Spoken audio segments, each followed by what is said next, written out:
Hi friends, welcome back to my channel Sarla's cook book. ఈరోజైతే నేను chicken curry చేస్తున్నానండి. 1 kg chicken తీసుకున్నాను. దానికోసము 2 ఆనియన్స్ ఇలా ఫైన్ కటింగ్ చేసుకున్నాను. ఒక 3 గ్రీన్ చిల్లీస్ తీసుకున్నాను. ఇవన్నీ ఫ్రై అయ్యాక కొంచెం పుదీనా వేసానండి. ఇవి కూడా కొంచెం లైట్గా ఫ్రై అయినాక అల్లం వెల్లుల్లి పేస్ట్ వేసుకొని మంచిగా అల్లం వెల్లుల్లి పేస్ట్ పచ్చి వాసన పోయేదాకా మంచిగా ఫ్రై చేసుకోవాలి. ఇప్పుడు ఒక మీడియం సైజ్ 2 టమాటోస్ తీసుకున్నాను. దాన్ని కూడా ఫైన్ కటింగ్ చేసుకొని అవి కూడా వేసుకొని మంచిగా టమాటోస్ ఆనియన్స్ మగ్గేదాకా మంచిగా ఫ్రై చేసుకున్నాను. ఇప్పుడు దీంట్లో టమాటోస్కి ఆనియన్స్కి సరిపడా ఉప్పు వేసుకున్నానండి. ఉప్పు వేసుకొని ఫ్రై చేసుకున్నాక కొంచెం పసుపు యాడ్ చేసుకున్నాను. ఇవన్నీ బాగా ఫ్రై అయ్యేటట్టుగా ఫ్రై చేసుకొని మూత పెట్టుకొని ఒక 2 నుంచి 3 నిమిషాల వరకు మగ్గించుకున్నాను. ఇప్పుడు ఇవి టమాటోస్ ఆనియన్స్ మగ్గిపోయాయి.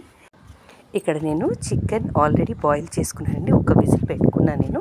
అందులో కొంచెము అల్లం వెల్లుల్లి పేస్ట్, కొంచెం ఉప్పు పసుపు వేసుకుని ఒక విజిల్ వచ్చేంత వరకు బాయిల్ చేసుకున్నాను. అది యాడ్ చేస్తున్నానండి. ఇలా బాయిల్ చేసుకుని చికెన్ కర్రీ చేసుకుంటే చాలా టేస్టీగా ఉంటుందండి. ఇప్పుడు కొంచెం సేపు మగ్గాక ఇందులో చికెన్కి సరిపడా కారం, ధనియాల పొడి, కొంచెం పెప్పర్ పౌడర్ వేసుకున్నాను. కొంచెం సాల్ట్ కూడా యాడ్ చేసుకున్నాను.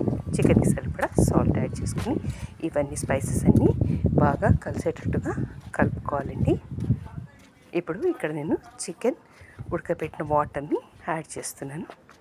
యాడ్ చేసుకొని బాగా కలుపుకొని మూత పెట్టుకొని ఒక 5 minutes వరకు మనము కుక్ చేసుకోవాలి. కొంచెం కొత్తిమీర కూడా యాడ్ చేసుకోవాలండి మనం ఫ్రై చేసేటప్పుడు, అప్పుడు మంచి అరోమా ఉంటుంది కర్రీ. ఇప్పుడు గరం మసాలా యాడ్ చేస్తున్నాను. ఇది ఫుడ్ కలర్, ఇది ఆప్షనల్ అండి. ఇప్పుడు ఇంకొక 2 నుంచి 3 నిమిషాల వరకు ఉడికించుకుంటే ఎంతో టేస్టీ అయిన చికెన్ కర్రీ రెడీ అయిపోయింది. ఫైనల్గా కొత్తిమీరతో గార్నిష్ చేస్తున్నాను. కొంచెం కొత్తిమీర, కొంచెం పుదీనా.